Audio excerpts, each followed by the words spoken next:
Hello, how are you doing? Hope you're doing great. In California, it is a beautiful day. Naturally, we still have the fires, so the air is not high quality.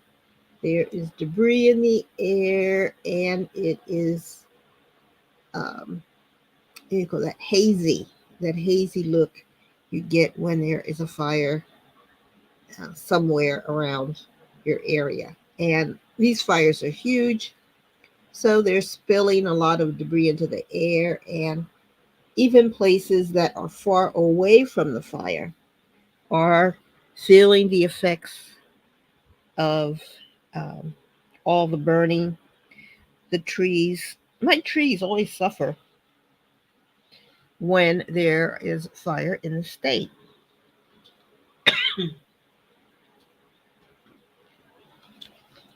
Okay, let me just get something here.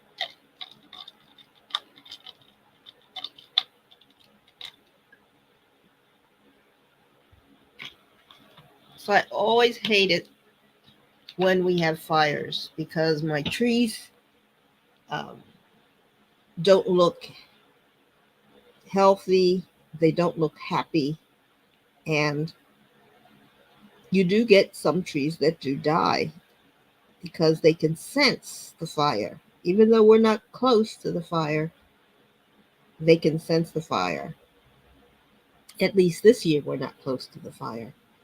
But anyway, things are going great otherwise, and I hope you're having a great time too. I hope things are going well in your area. They had that earthquake in Japan yesterday, and then they saw some flooding, some damage to property. Houses were flattened. There was a lot of flood water in certain places. Oh, it was very sad.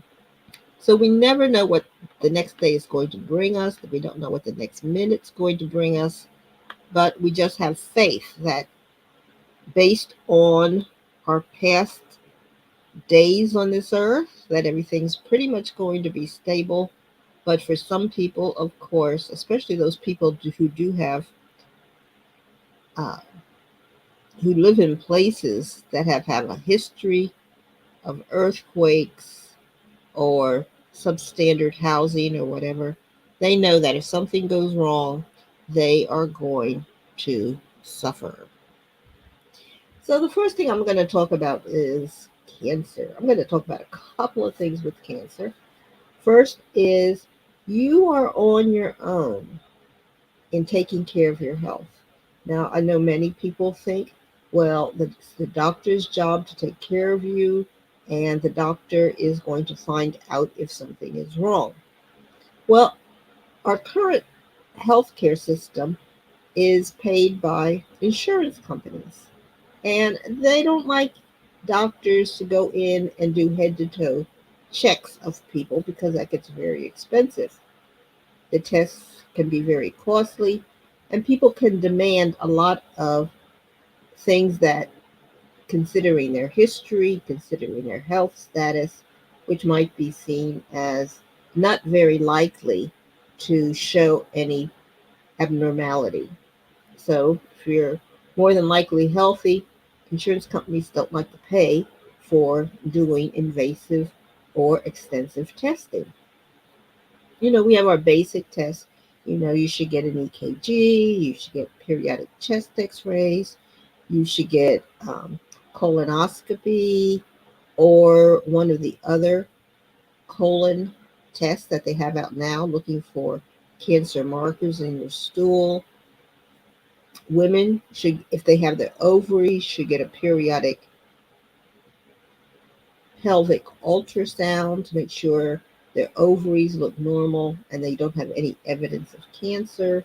You need to have blood work to check your liver, your kidneys, and all that stuff. So we do have certain things that people should do on a regular basis just to make sure there is no suggestion of a problem. But it's very hard when somebody gets a cancer that is hidden. For instance, Kate. of the Middleton family, the royal family. She looks good. She's extremely thin, tall, great looking, but of course that's cosmetic. They've done her hair, they've put a lot of makeup on her. She's in fabulous clothing, and we don't know anything about how she's feeling, any health complaints or whatever. But she was found to have some sort of abdominal cancer, and she required 9 months of uh, what they call preventive chemotherapy after they did surgery on her. And we'll have to see how it goes. We don't know how she's feeling. We don't know anything about what that cancer was or what stage it was or anything. So she found that cancer. She was probably complaining about something else, and they did a ultrasound or an X-ray or a CT scan, um, or an MRI, and they found something abnormal, and that's probably what led them to check out her abdomen and go for the surgery, which then led to the chemotherapy. We hope she's doing well.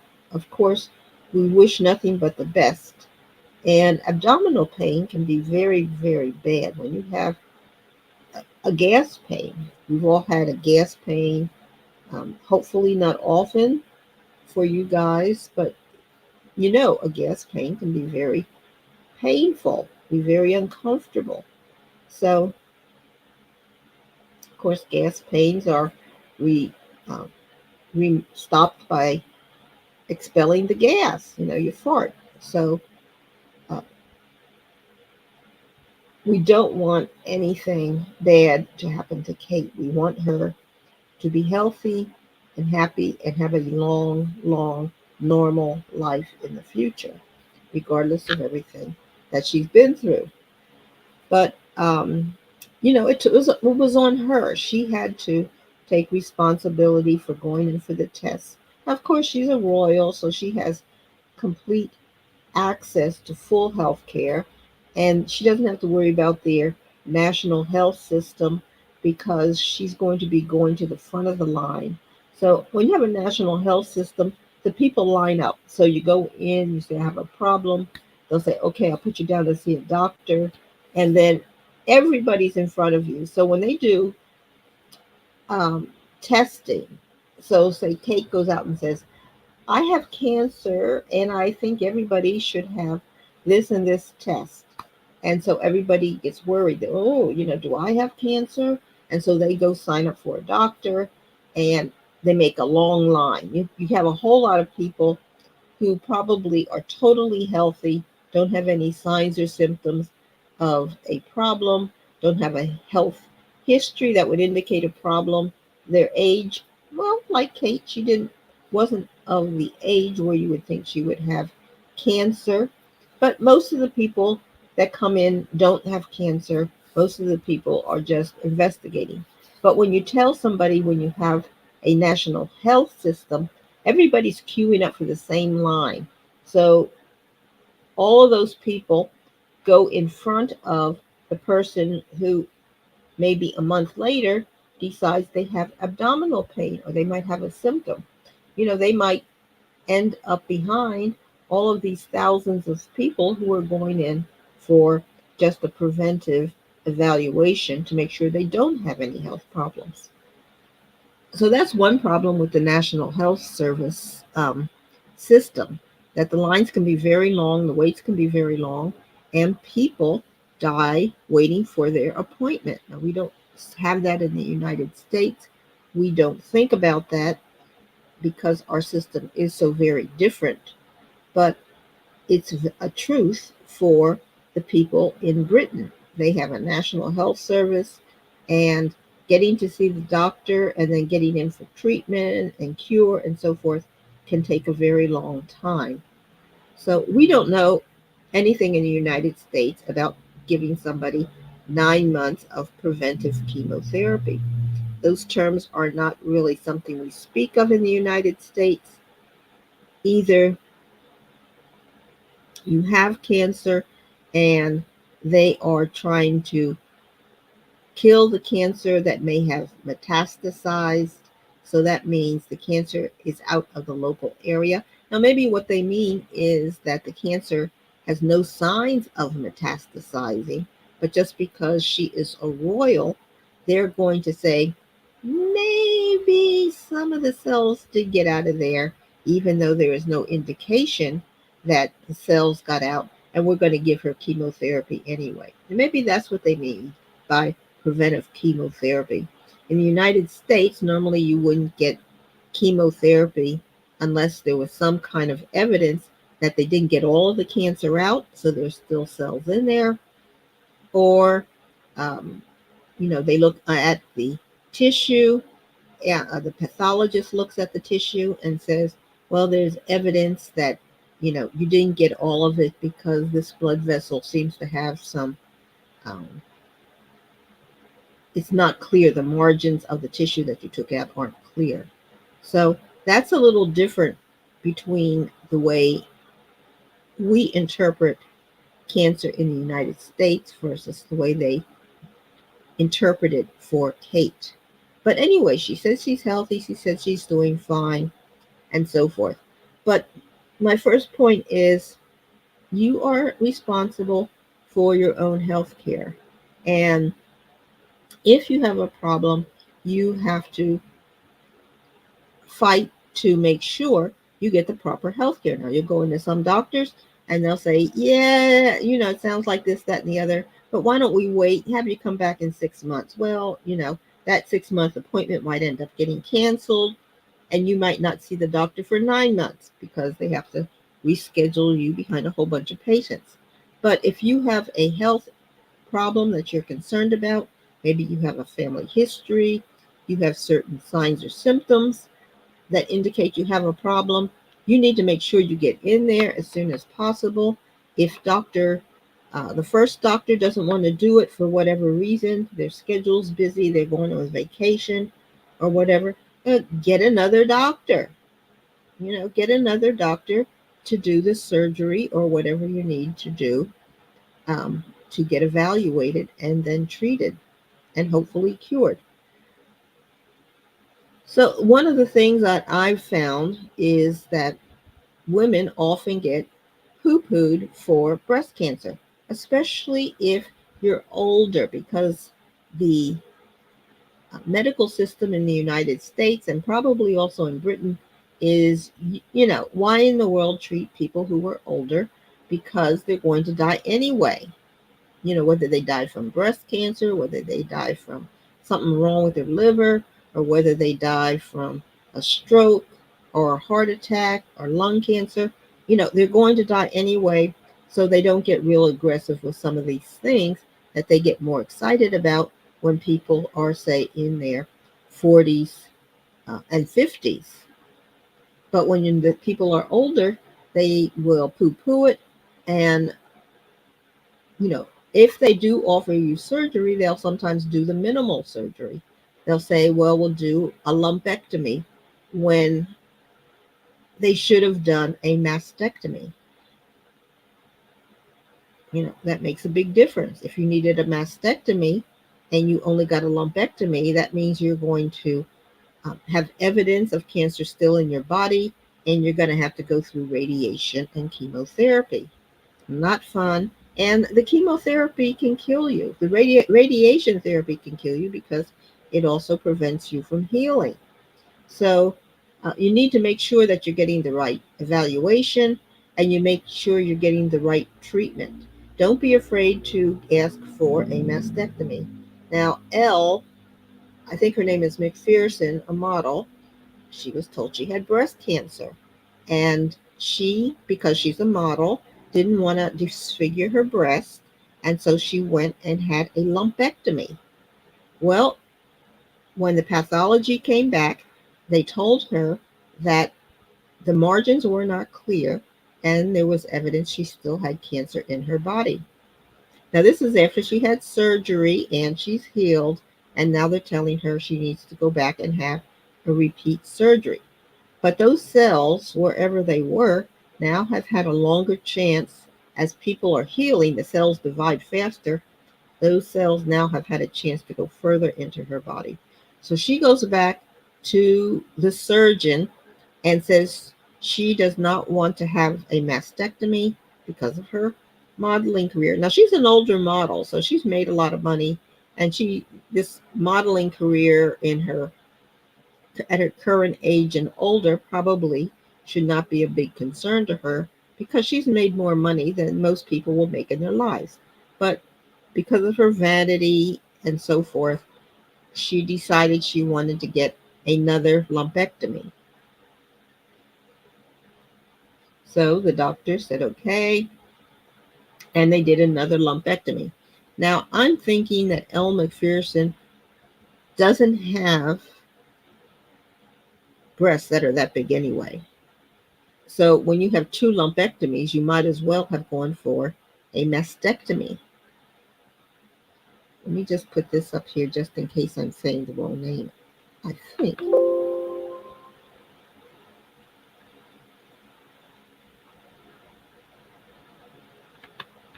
I think it's Elle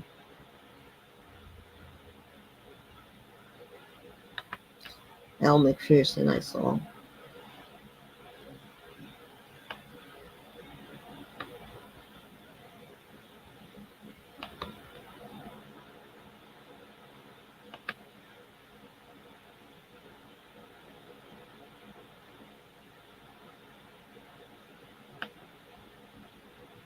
Nope, wrong one.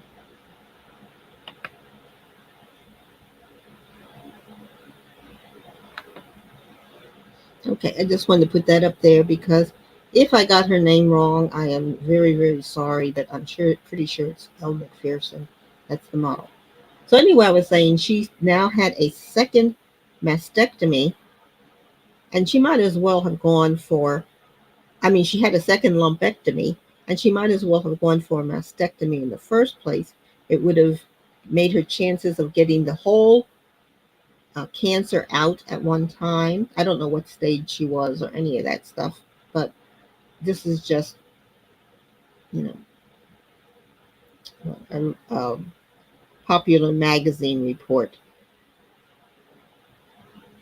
And then if she had gotten the mastectomy, she had a higher chance of getting all of the cancer out, and they would have checked her lymph nodes to make sure that it had not spread into her lymph nodes. She never mentioned lymph nodes, so I'm thinking they never ever checked a lymph node on her. So she came back after her second lumpectomy, and guess what? It still wasn't cleared. They said the margins were still not cleared, and so she then decided she did not want more surgery. Now, I don't know exactly why. That would be interesting to say. Why did she not want more surgery? She's already undergone two lumpectomies, but she said she didn't want more surgery, and she decided to go with alternative medical therapeutics.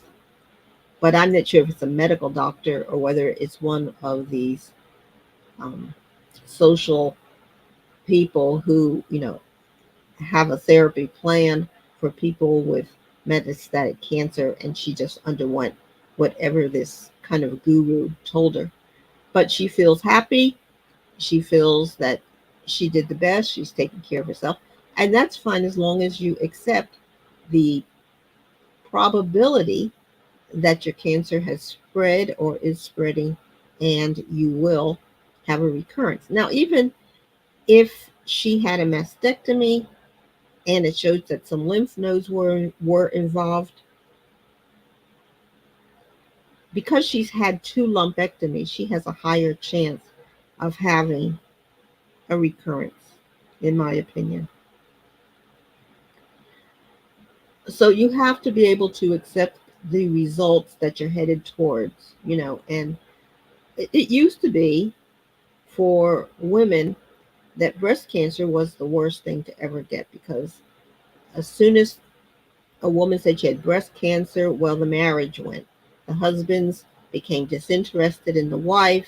They spoke all the nice things about we're in this together or whatever. But within a short time, the husbands usually left. The women were by themselves, except for some of the really high-profile women, where the men might be cheating on them, but they still kind of remain in the marriage. But in most cases, the men were out; they were gone, and so women never wanted to have a mastectomy. That was the worst thing in the world. And they didn't, of course, didn't want to have breast cancer. Nobody wants that. And um, they would be on their own. So they were not only dealing with depression from having the diagnosis, but they were also seeing their marriage fall apart. They were going through all of these therapies, and the hair falling out was a really big deal.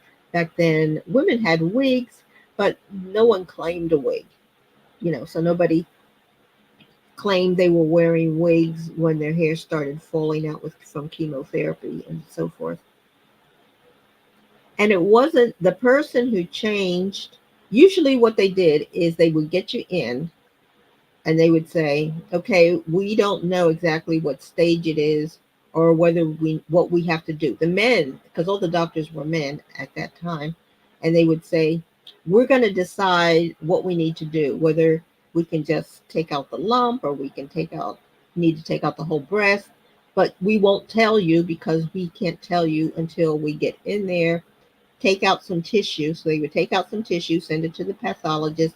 Everybody would wait around in the operating room. The pathologist would say, give a diagnosis, and then the men would decide what to do with the woman. So when the woman woke up, she was panicked because she didn't know whether she had a breast at all, or whether they just did a lumpectomy on her. But the person who changed that was Shirley Temple. Shirley Temple had breast cancer, and she said she didn't want any of this foolishness. She wanted to make her own decisions as to what was going to happen with her and her breast. And so she required, and she had the status to do that because she was one of the most famous people in the world. So she told the doctors when she had her surgery, they had to wake her up, they had to discuss what they found, and she had to decide what was going to happen to her breast. She was not going to wake up and find a surprise. So they did that, and after her, that's when they allowed people to start to find out what was the diagnosis and discuss the treatment before they had surgery. So thank you to Shirley Temple Black. Her last name was Black after she got married. But thank you to Shirley Temple. You have changed things for women forever and probably for all people. There were probably a lot of people who were going in for different surgeries who weren't being told the extent of the surgery that was going to be done, because, well, patients were considered kind of ignorant. Of course, there was no internet, of course. Um, so people didn't have any idea as to what was appropriate, and they felt, why in the world even discuss things with this moron? Just, we'll make the decision because we're the trained medical people. So you have to take responsibility for your own health. If you feel that you need a mastectomy and your doctor, because of your age or your finances or their schedule, only want to do a lumpectomy and you feel you need a mastectomy, you need to demand it. A mastectomy is the best way to go. Now, if you're not in the um, pornography industry or anything like that, it's not a big deal for most women. They have reconstruction they can do. They can rebuild a breast if you're into that. And they use dye and so forth to recreate your nipple. It's much more advanced. So don't be afraid to go in and really seek what you need. Now, I was looking at this one lady, let me see, who went to the hospital, and I think she's from Oklahoma. Her name is Sabrina Jones. and she went into the hospital because she had a spider bite, and she was worried about what kind of spider was it. Was it a brown recluse? The pain stayed. She went in, got evaluated. They saw something on the X-ray, and then they did more tests and found out she had a stage 3 kidney cancer. And so they were able to give her the diagnosis, eventually take that cancer out, and she has not a very great chance for 5 years survival, but much better than if she had waited a little bit longer and it had gone to stage 4, where she probably would have had only a 12% chance of living 5 years. But she was also very obese, so it was very hard for her to check. But there are a lot of cancers that you can't tell, even with thin people. As with Kate, the intestinal cancer, kidney cancers are hidden. They're close to your back, and you have to do certain tests to really check the kidney. A lot of doctors, when they're testing you for things, don't really check for that. And so if you have back pain, if on exertion you're having back pain, you need to be checked out by uh, a doctor for, like an ultrasound of the kidney. Uh, and if it continues and you feel you have a problem, you can go to a nephrologist who specializes in that. Pancreatic cancer is another hidden cancer. It's also right at the back under the organs, and so that's another one that's hard to diagnose. And ovarian cancer is always should be high on the list for women. Ovarian cancer, as long as your ovaries are in your body, they can develop cancer.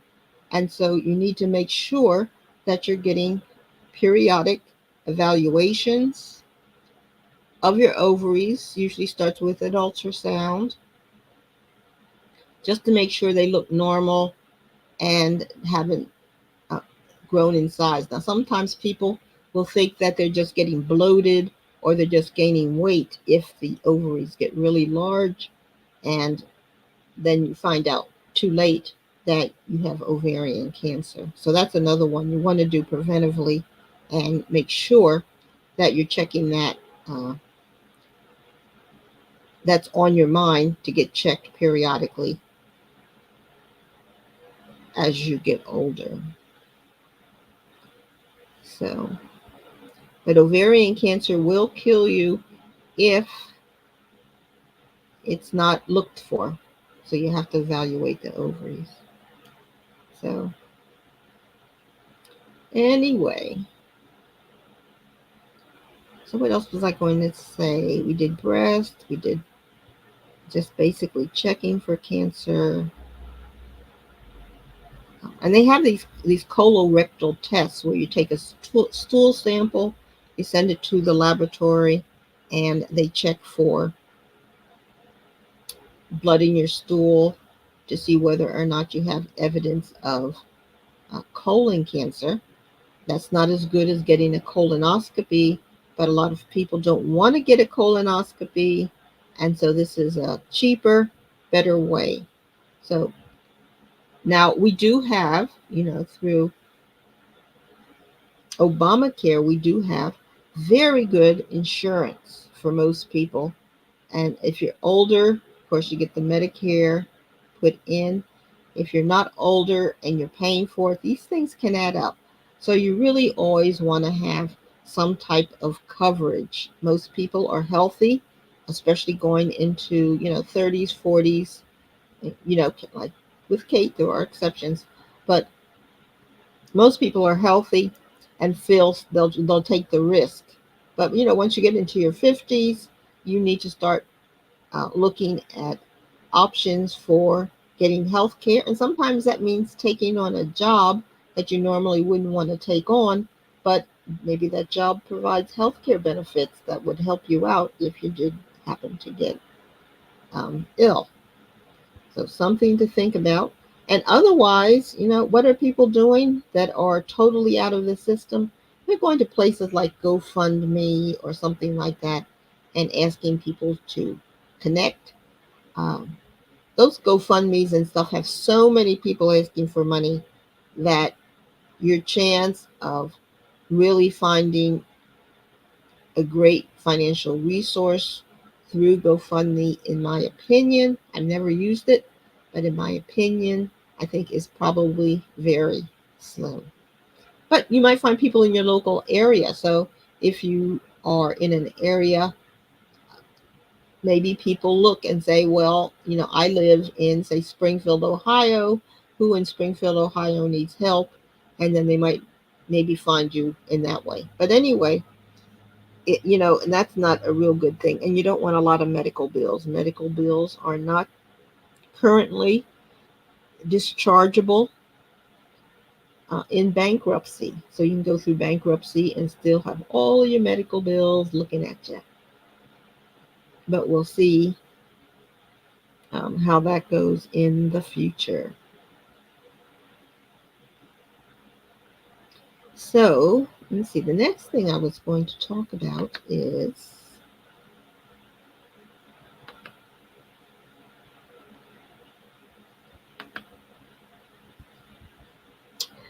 Springfield, Ohio.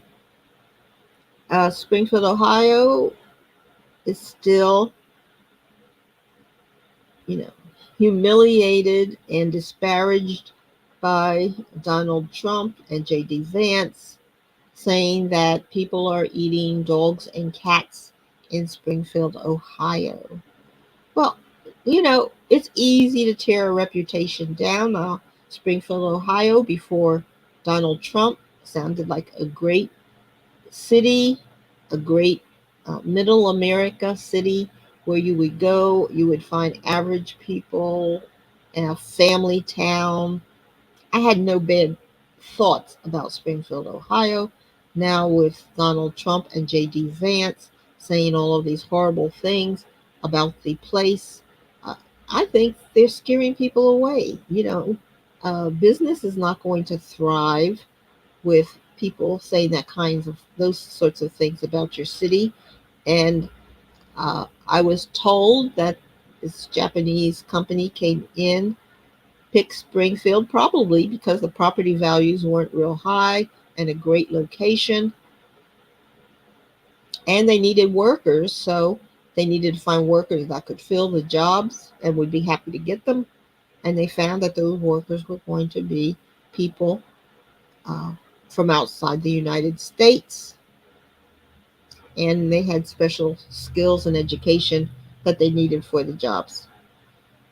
And then, of course, J.D. Vance and Donald Trump were advertising that Springfield has a big drug problem, a lot of uneducated people, a lot of people living in bad housing. So, what they're being able to do by getting these outside people into the city is the people who own rental real estate are now fixing up the houses for the immigrants, and they are able to rent the housing at higher prices because these people have better jobs, and that is one of the arguments in Springfield. But just the fact that a factory comes, there are so many things it brings. It brings the need for restaurants, it brings the need for gas stations, it brings the need for stores, clothing stores. Families want cosmetics. It brings the need for the city to get better education. Everything improves and everybody rises together. If you look at only your own problems, maybe you have a family member with drugs and you aren't doing so well financially, and your kids may not be uh, great kids. You bring in a company and they offer money to people who are going to live in the community, the whole community will rise. And if you look at it that way, it's going to benefit everybody. But if you're fighting the company, saying, well, you need to hire the people that already live in Springfield, the company's not going to want to be there because they're going to say, well, we can't get our product out with the people that are in Springfield. That's the impression I get. That's the impression I have of Springfield from Donald Trump and J.D. Vance. So, you have to welcome the new people. Now, the only people who had immigrants that were really bad were, of course, the Native Americans. When the Spain, and England started sending people here, of course, they were didn't want to mingle with the natives. They were cheating the natives. They were grabbing all their property and so forth, killing them. So those are really bad immigrants. But the immigrants that are coming into Springfield sound like they're very helpful. They're a plus to the community. And I think that all of this talk about they're eating dogs and cats, if they're coming from an island like Jamaica, which is very, or Haiti, who more than likely are very used to being around Americans and our American culture. They don't have the culture really to be eating dogs and cats. Now, if somebody is, there are certain ways to um, educate people as to new cultures. So I think that's the way to go. But, as far as an all out war, Trump saying he's going to bring in the military, he's going to drag these people, these wives, these children out of the community and put them in some sort of concentration camp is absolutely ridiculous. All of Springfield will go down in ruins if this is allowed to happen. And it's a shame that this type of terroristic talk is allowed to even go on against citizens or against people living in Springfield. Now, I did mention that I thought they should sue. I saw that a group in Springfield did sue. I'm great. That's great. Wonderful. But they did the wrong lawsuit. You can't. The wrong lawsuit is a criminal lawsuit. Mostly that's done by law enforcement. But citizens usually do a civil lawsuit. So they don't try to bring criminal charges. They try to bring civil charges against the um, defendants.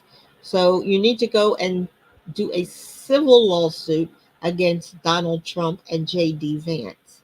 And those would be for the things that I mentioned before, um, racial harassment, racial threats, uh, defamation using the false light, and so forth. And those would be very successful lawsuits. But a criminal lawsuit by citizens is not going to fly, but it's a start. It's a start.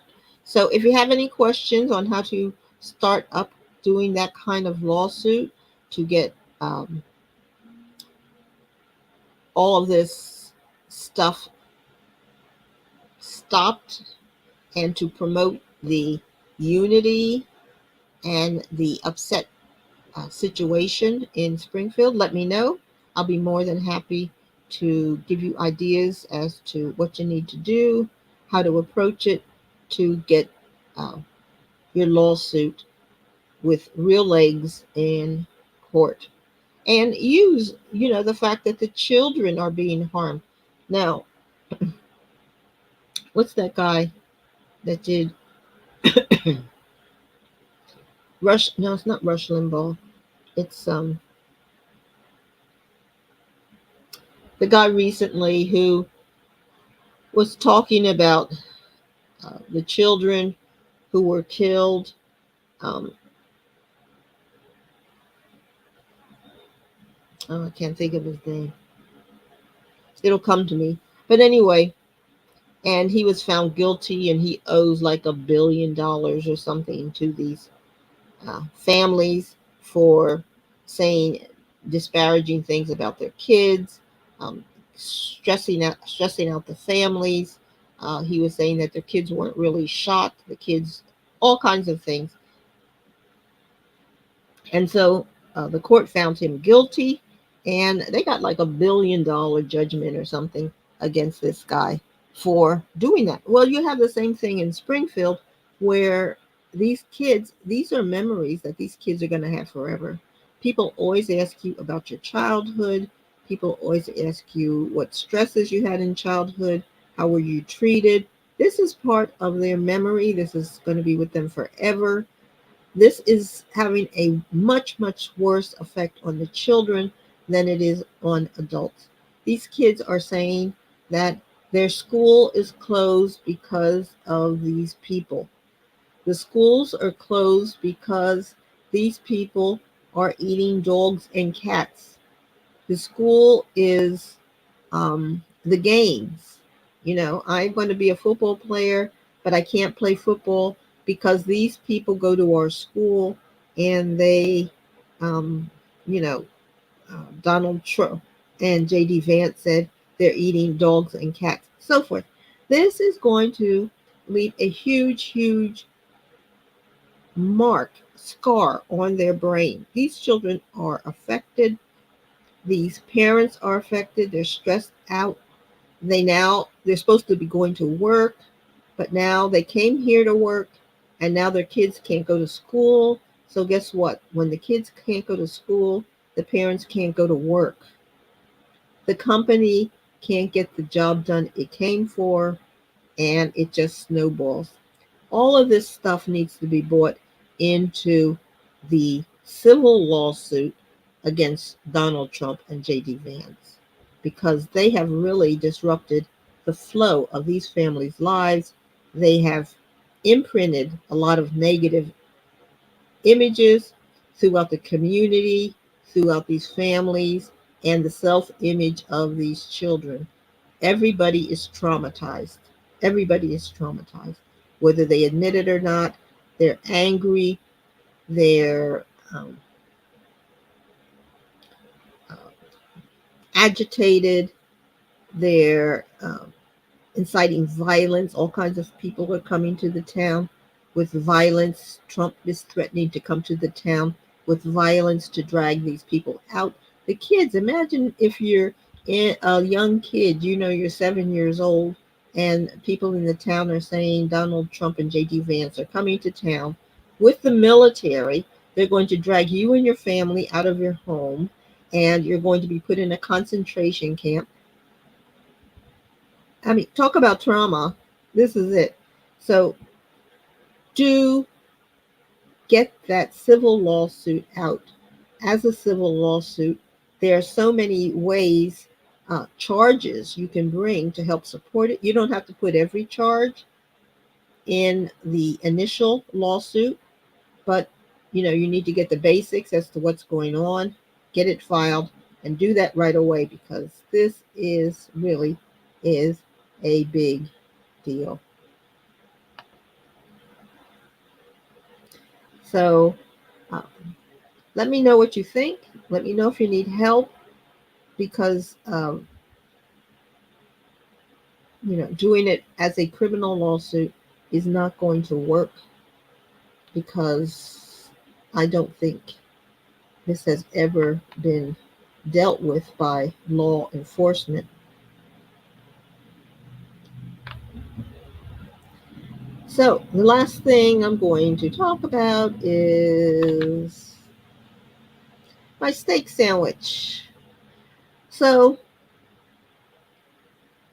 I'm pretty much have been on a non-meat diet for years, and I enjoy it. I have meat periodically because I find it does make me more energetic if I periodically have some sort of meat, which usually would be chicken. And I have pretty much gone off of beef because of so many questions with how the cows are handled. They have the uh, diseases, the viral illnesses, the hormones that they're giving them, the mistreatment of the cows. I'm a firm believer that if you have meat from animals that have been stressed all of their lives, dealt with poorly, in poor conditions, that it comes out in the food, the meat. Also, um, oh, what they're doing with a lot of the artificial meat and so forth. I've just been kind of pushed back, and more scared of the beef.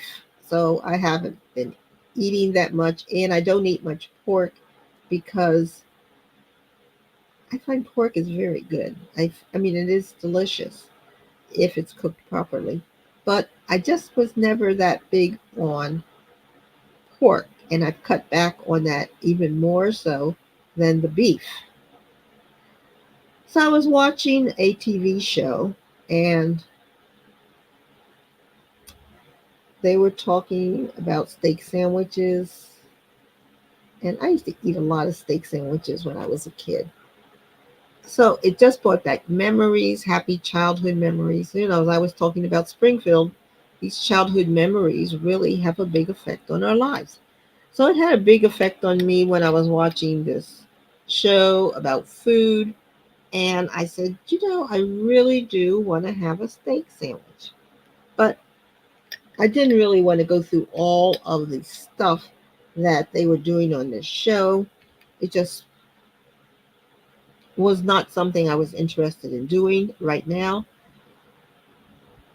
So I decided to do it another way. So I decided to make my steak sandwich out of ribeye steak. And I get a nice piece of ribeye, and it can be any thickness you want. I always, because of my past um, cut down on beef, meat in general, I get a thin ribeye steak. But they have, in the grocery store, all kinds of ribeye steaks. I also don't like killing the animals. That's always very stressful. Talking about killing cats and dogs. I don't even like killing cows, and they're killing the horses, and they're killing the even the they kill the dolphins when they're trying to get the tuna, and they're kill. Oh no, so much killing. It just really stresses me out. But anyway, back to my steak sandwich. So I get the ribeye steak, and I will put that on, fry it quickly on both sides just to brown it to seal in the juices.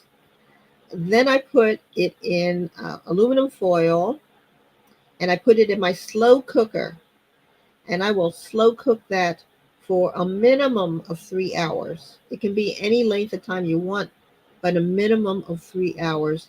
And then I put in a lot of onions and garlic on top of it.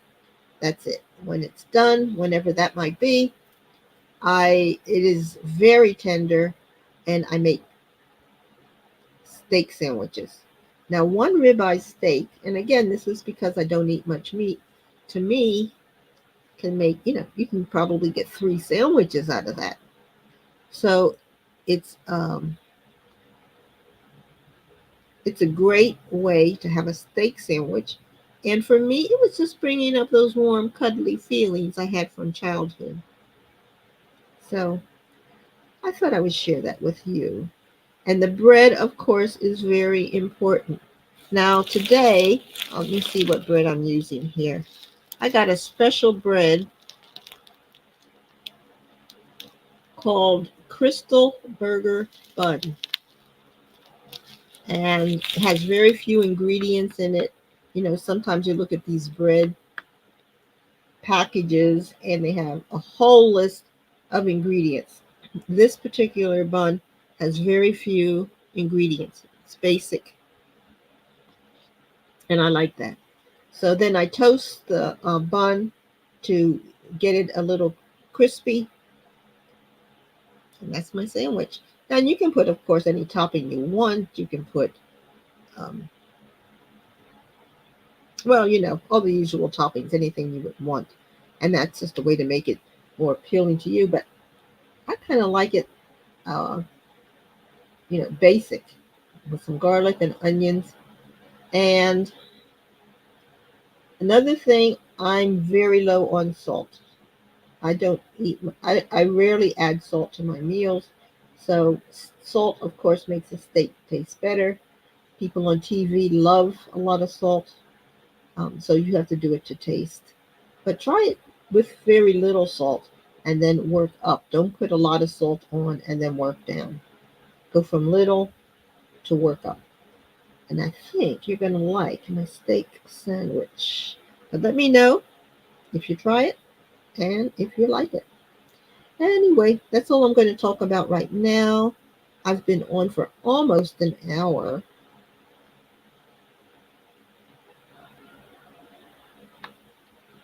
And I think it's time to wrap it up. Let me see if anything new happened in the world before I.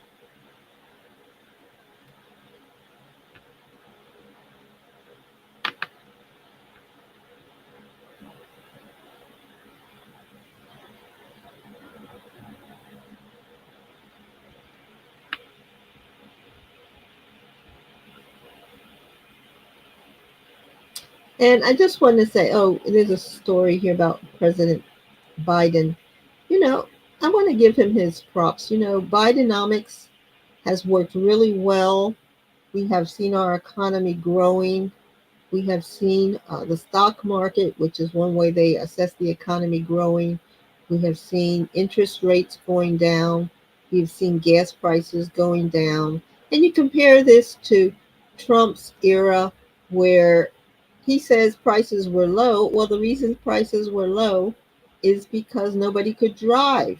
People have amnesia and they can't remember that we everybody was shut up in their house, jobs were gone, nobody could work, businesses were closed, only the big businesses were allowed to open. It never made sense to me. Why was I allowed to go to Walmart and shop, but I couldn't go to a small store which might only have like four people in it and shop, whereas I had to go to Walmart where there were hundreds of people in there buying things. And we know that the air was circulating, but probably wasn't circulating enough to make us healthy and didn't make sense. It was poor leadership. We were all being told lots of lies. We closed down all the businesses and hysteria all around the country. Everybody thought they were going to die from COVID. A lot of people did die from COVID because they weren't given the information properly and in a timely manner.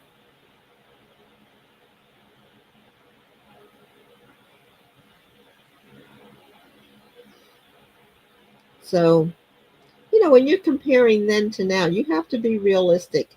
What we had then, we had, it was the worst country in the world. People couldn't even talk about COVID on um, in the media. If you wrote an article about your experience with COVID, I'm going to tell you my COVID experience one time because it is a shocker. And I think it could have saved a lot of lives. But Trump did not allow you to discuss ideas about COVID. He wanted to be in the lead, but he couldn't lead. And we were all being told a bunch of lies. And tens of thousands, hundreds of thousands died because of poor leadership. And let's take a moment to actually think about those people who died from COVID.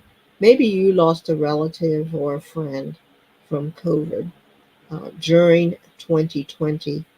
And how did they uh, feel when they found they were getting sick enough that they had to go to the hospital? And then they were being intubated, they were put on respirators. And then we were told after thousands had died that respirators were killing the people. They had people on respirators in the normal position. They had people that were laying on their stomachs on respirators. They didn't know what to do with these people. And then Trump called in respirators from around the world. Bought all of these junky respirators, old respirators, contaminated respirators, respirators people didn't know how to work, respirators that were broken, respirators that had missing parts. respirators that were so old and out of date, it was just ridiculous. But we spent a lot of money on those respirators, and where are they now? Where are they now? And he didn't know, Trump didn't know, that you need people to work a respirator. You can't just bring a respirator or say, hey, I got 50 respirators, uh, park them in the emergency room, and then expect people to magically come out and be able to take care of patients on these respirators you dumped on the hospital. It doesn't work that way. Respirators require training, which takes a lot of time. It takes a certain educational level to be able to do it well. Because you have somebody bad working on the respirator, of course the patient's going to die because they don't know what they're doing. Trump didn't know what he was doing, and the medical people, if they don't know what they're doing, of course people are going to die. If you're not getting information out, communication is the big thing. And Trump still doesn't communicate, as we saw with J.D. Vance. They asked Trump, well, J.D. Vance says such and such. What's your opinion on what J.D. Vance said? And Trump would say, well, I haven't really talked with J.D. Vance about that issue. Well, they're supposed to be running together. They're supposed to be communicating. If you can't even communicate during the campaign, when you pick up this stranger, you're campaigning with him about serious issues to members of the public, and then they're not even communicating with each other. Two people. It's not like it's 100 people. This is two people. And then there's a picture of J.D. Vance um, standing near Trump. His back is to Trump, but you can see he's eavesdropping on what Trump's saying because Trump will not communicate with J.D. Vance. Oh, it just infuriates me. But anyway, let's move on. So I hope you're having a great day. I hope your day continues to be great. We have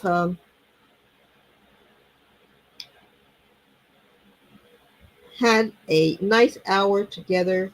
I hope to spend more time with you. I hope you'll return and comment.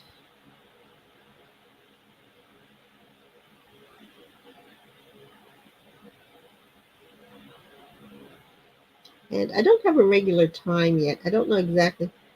I sometimes am too tired at night. I like to do it at night, but sometimes I'm so tired from what I've done during the day that I just don't feel spirited in a positive enough mood to really do um, the streaming.